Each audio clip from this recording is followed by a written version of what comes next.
Hi friends. അപ്പോൾ നമ്മുടെ ഇന്നലത്തെ കുറച്ച് ദിവസമായിട്ട് നമ്മുടെ ഇതിൽ സോഷ്യൽ മീഡിയയിൽ ഇങ്ങനെ കാണുന്നുണ്ട്, നമ്മുടെ ഈ മനീഷയോട്, നമ്മുടെ ബിഗ് ബോസ് താരമാണ്, ആർട്ടിസ്റ്റാണ്, സീരിയൽ സിനിമ ആർട്ടിസ്റ്റാണ്, സ്റ്റേജ് ആർട്ടിസ്റ്റൊക്കെയാണ്.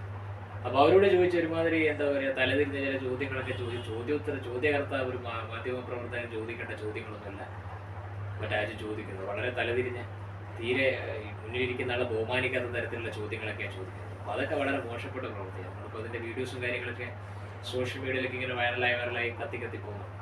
അപ്പോൾ അതൊക്കെ വളരെ മോശം. നോക്കിക്കൊന്നില്ല ചോദിക്കുന്നത് സമയത്ത് ഇന്ന് കേസായിട്ട് വന്ന നടന്മാരുടെ ചിത്രങ്ങൾ നമ്മൾ കാണുന്നുണ്ടല്ലോ. കാണും, ഒരു നാടാവുമ്പോ നിന്നെ പോലുള്ള ചെറ്റകളും ധാരാളം കാണും. അവൻ ഈ വള്ളിപ്പയർ പോലത്തെ സ്വഭാവ എവിടെയും പടന്നു കയറും. ആ വന്നവർ ആരുമായിട്ടേലും ചേച്ചിക്ക് പരിചയങ്ങളുണ്ടോ? എന്താ അങ്ങനെ ഒരു ചോദ്യം? അല്ലെങ്കിൽ ഈ വന്നത് ജെനുവിനാന്ന് ചേച്ചി ഫീൽ ചെയ്യുന്നുണ്ടോ? നീ എന്റെ വായിരിക്കണ നല്ല വാക്ക് കേൾക്കണം. അതിനാണ് ഈ വക ചോദ്യങ്ങളൊക്കെ. ആ കേസിൽ വന്നിട്ടുള്ള എല്ലാ ആൾക്കാരുമായിട്ട് എനിക്ക് പരിചയമുള്ളതാണ്. അങ്ങനെ ബോംബെറിഞ്ഞു, ഇനി എത്രത്തോളം പൊട്ടു നോക്കിയാ മതി. പക്ഷേ എനിക്കങ്ങനെ ഒരു അനുഭവം, അങ്ങനത്തെ ഒരു സാഹചര്യത്തിലേക്ക് ഞാനായിട്ട് എത്തിപ്പെട്ടിട്ടുമില്ല, അങ്ങനത്തെ ഒരു സാഹചര്യം എനിക്ക് വന്നിട്ടുമില്ല. അതുകൊണ്ട് എനിക്ക് അതിനെ കുറിച്ചൊന്നും പറയാനില്ല.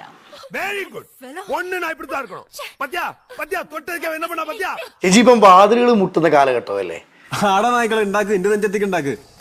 അപ്പം ചേച്ചി തന്നെ ഇന്റർവ്യൂ പറയുകയുണ്ടായി, എനിക്കാണെങ്കിൽ പല അവസരങ്ങൾ നഷ്ടപ്പെട്ടു പോയിട്ടുണ്ടെന്ന് പറയുകയുണ്ടായി. ഇത്ര അമേരിക്കയിലും ഇത്ര സ്റ്റേജ് പ്രോഗ്രാമും ചെയ്യുന്ന മനീഷ എന്ന ആക്ട്രസിന് എപ്പോഴെങ്കിലും മുട്ടിയ വാതിലുകൾ അവസരത്തിന് വേണ്ടി തുറന്നു കൊടുത്തിട്ടുണ്ടോ? നിന്റെ തള്ളക്കാൻ വിളിക്കാത്തതേ നിനക്ക് തന്തയില്ലാത്തോണ്ടാ കേട്ടോടാ. എന്ത് ഇത് കിട്ടണത് നീ മേടിച്ചോ? അതായത് ചേച്ചി തന്നെ പറയുകയുണ്ടായി, അമേരിക്കയാണെങ്കിൽ പല സ്റ്റേജ് പ്രോഗ്രാമിലും അറ്റൻഡ് ചെയ്തു, നല്ല നല്ല ബന്ധങ്ങൾ ചേച്ചിക്കുണ്ട്. എന്നിരുന്നാലും കാലഘട്ടത്തിനനുസരിച്ച് സഞ്ചരിക്കാൻ ചേച്ചിക്ക് പറ്റാത്തതുകൊണ്ട് പല അവസരങ്ങളും നഷ്ടമായിട്ടുണ്ട്. നാക്കെടുത്ത് വളർച്ച എന്തെങ്കിലും നല്ല രണ്ട് വർത്തമാനം തന്റെ വായിന്ന് കേട്ടത് എനിക്ക് ചത്താ മതിയായിരുന്നു. അപ്പൊ ഈ മുട്ടുന്ന കാലഘട്ടം ആയതുകൊണ്ട് ഞാൻ കണക്ട് ചെയ്ത് ചോദിക്കുക, മുട്ടുന്ന കാലഘട്ടം ആയതുകൊണ്ട് ഞാൻ കണക്ട് ചെയ്ത് ചോദിക്കുക, വെറുതെ അല്ലോട് തന്നെ പരദൂഷണം വറിയതെന്ന് വിളിക്കുന്നത്. ആരെയും കിട്ടിയില്ലെങ്കിൽ ആരെങ്കിലും മുട്ടിയപ്പം ചേച്ചിയുടെ നിലനിൽപ്പിനും ചേച്ചിയുടെ അവസരത്തിനും വേണ്ടി ചേച്ചി തുറന്നു കൊടുത്തിട്ടുണ്ടോ? വാ കൊണ്ട് കുറെ പറഞ്ഞു, ഇനി കൈ കൊണ്ട് ജയിപ്പിക്കരുത്. അത് നീ താങ്ങില്ല. ഇത് നിനക്കുള്ള ലാസ്റ്റ് വാണിയാ. എന്തോട് ചോദിക്കുന്നത്?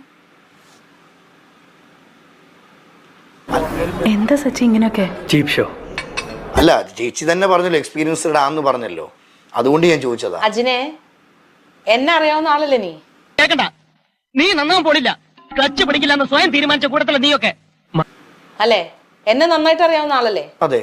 അപ്പൊ ഇങ്ങനത്തെ ഒരു ചോദ്യം ന്യായമായിട്ടുള്ള ഒരു ചോദ്യമാണോ അജിനെ? ബഹുമാനപ്പെട്ട ഡി ജി ഒന്ന് മാത്രമാണ്, ഇവൻ കള്ളനാണ്, ഇവന്റെ തന്ത പെരും കള്ളനാണ്. അല്ലേ ചേച്ചി, അവസരത്തിന് വേണ്ടി അവസരത്തിന് വേണ്ടി തുറന്നു വരാനാണെങ്കിൽ ഞാനിപ്പോ ഇന്ന് ഒരു 100ാമത്തെ സിനിമ ഞാനിപ്പോ ഇവിടെ ആഘോഷിച്ചേനെ. ഇക്കണക്കിന് പോയ അടുത്ത ഓണം നീ ഉണ്ടാവത്തില്ല. എന്ത് ഊളം ചോദ്യങ്ങളാണോ താൻ ചോദിക്കുന്നത്? എന്തിനാണ് വഴി കൂടെ പോണ വയ്യാവലിയായിരുന്നു വാങ്ങണത്? അയ്യോ, അതിപ്പോ പുതിയതൊന്നും അല്ലല്ലോ, ഇവന്റെ സ്ഥിരം പരിപാടിയല്ലേ. അജിന്റെ പല ഇന്റർവ്യൂസും ഞാൻ കണ്ടിട്ടുണ്ട്. ഒരുമാതിരി അല്ല, ഞാൻ ഒരു മിനിറ്റ്, ഇവന് കുറച്ചു ബുദ്ധി ഉണ്ടായിരുന്നെങ്കിൽ മന്ദബുദ്ധി എന്നെങ്കിലും വിളിക്കായിരുന്നു. അതും ഇല്ലാതായി. എക്സ്പീരിയൻസ് എന്ന് പറഞ്ഞാൽ മുട്ടുമ്പോ തുറക്കുന്നതാണോ എക്സ്പീരിയൻസ്? ആണോ? എല്ലാവരുടെ എക്സ്പീരിയൻസ് അതാണോ? ഓ, ഈ പൊട്ടൻ എന്ന് പറയുന്നത് കമ്പ് മുഴയൊന്നല്ല, ഇവൻ തന്നെ.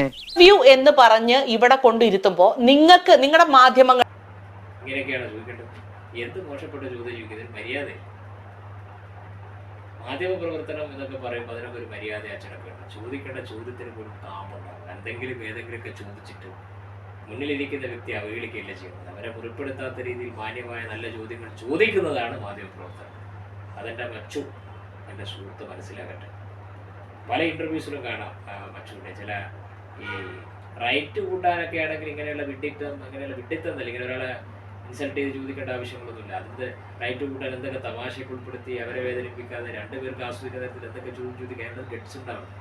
ഈ ഗഡ്സ് ഇല്ലാത്തവരൊക്കെ ഇങ്ങനെ ഇതിലും മാധ്യമ പ്രവർത്തനമൊക്കെ തുറന്നു കഴിഞ്ഞ് ഇങ്ങനെ പല ചോദ്യങ്ങൾ ചോദിക്കും, മറ്റൊരാളെ വേദനിപ്പിച്ചിട്ട്. അതിലാർക്കും ആനന്ദമല്ല തോന്നുന്നു, പുച്ഛാവും. അത് മനസ്സിലാക്കണം എൻ്റെ സുഹൃത്ത്. ഓക്കെ, അപ്പോൾ ഇതൊന്നും ശരിയല്ല എന്നെനിക്ക് പറയാം.